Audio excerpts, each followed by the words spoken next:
रहमतुल्लाहि व बरकातुहू नहमदुहु व नसल्ली अला रसूलिल करीम अम्मा बाद अऊज़ु बिल्लाहि मिनश शैतानिर रजीम बिस्मिल्लाहिर रहमानिर रहीम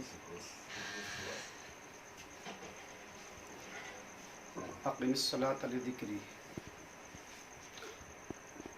क़ाल जल्ल शानुहु फ़ी मौज़िन आख़िर इन्नस सलाता तनहा अनिल फ़हशाइ वल मुनकर।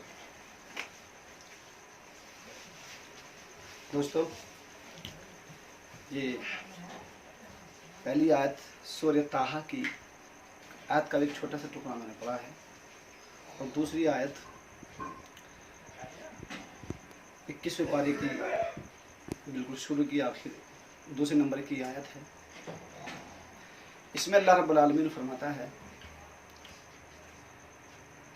सूरह ताहा में, या ए मूसा, मुझे याद करने के लिए नमाज को कायम करो।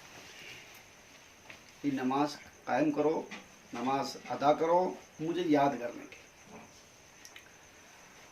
और इस दूसरी आयत में अल्लाह रब्बुल आलमीन फरमाता है, बेशक नमाज बेहयाई और बुराई से रोक देती है। वला ज़िक्रुल्लाहि अकबर, अल्लाह का जिक्र बहुत बड़ा है। इन आयत से ये पता चलता है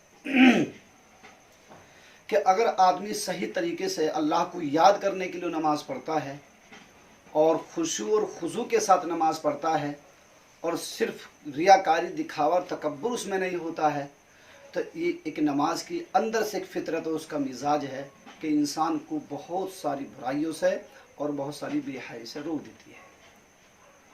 और अगर हमारी नमाजों में वो जान नहीं है, वो ताकत नहीं है कि हम नमाज भी पढ़ रहे हैं और हम तमाम वो बुराई जो कि तू चली आ रही है। अब देखें, मुआशरे में ऐसा होता है कि आदमी 10 साल पहले भी नमाजी था, अब भी नमाजी है, और किसी को 50 साल नमाज पढ़ते पढ़ते हो गए हैं, लेकिन तमाम की तमाम बुराइयां जो मुआशरे में हो रही हैं वो फिर भी कर रहा है। और कुछ लोग उसमें से बहुत ही चंद लोग ऐसे होते हैं जो उन बुराई से रुकते रहते हैं। तो सबसे नमाज की कबूलियत और नमाज की अच्छाई की पहचान सिर्फ़ और सिर्फ ये है जो कुरान करीम ने कहा कि नमाजी की जो पहचान है सही की, वो ये है कि इंसान को नमाज बेहयाई और बुराई से रोक देती है। जो नमाज बुराई और बेहयाई से रोक देती है तो हमें अल्लाह का शुक्राना अदा करना चाहिए, और अगर नहीं रोक रही है तो हमें अपने अंदर झांक कर देखना चाहिए कि हम नमाज में कुछ कोताही तो नहीं कर रहे हैं, रुकू सुजूद हमारे सही तो नहीं सही हो रहे हैं कि नहीं हो रहे हैं, या हम नमाज नबी करीम सल्लल्लाहु अलैहि वसल्लम की सुन्नत के खिलाफ तो नहीं पढ़ पा रहे हैं, या हमारे दिल में किसी को दिखाना तो मकसद नहीं है। माशरे वालों को ये तो नहीं कहते कि क्यों नमाज पढ़ रही, नमाज तुम बुजुर्ग हो गए हो या तुम्हारे बच्चे हैं, कोई पड़ोसी छोटे बड़े कहें भी नमाज हो, तुम्हें नमाज पढ़ना चाहिए। यानी हमें टटोल कर देखना चाहिए।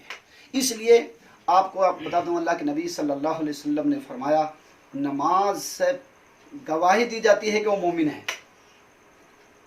अब वो कौन सी नमाज है जो मोमिन की गवाही दी जाती है? जो अल्लाह के नबी सल्लल्लाहु अलैहि वसल्लम ने नमाज पढ़ी है।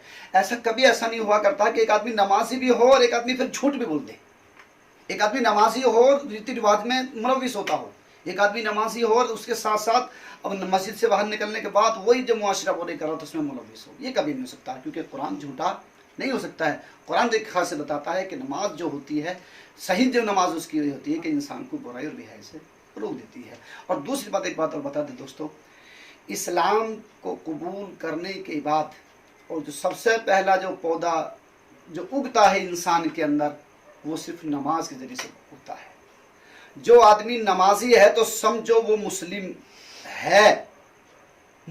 है, और जो नमाज ही नहीं पढ़ रहा है तो उसमें हमें सच्चाई की कोई, उसमें हम ये नहीं कह सकते कि ये वाकई में मुस्लिम है।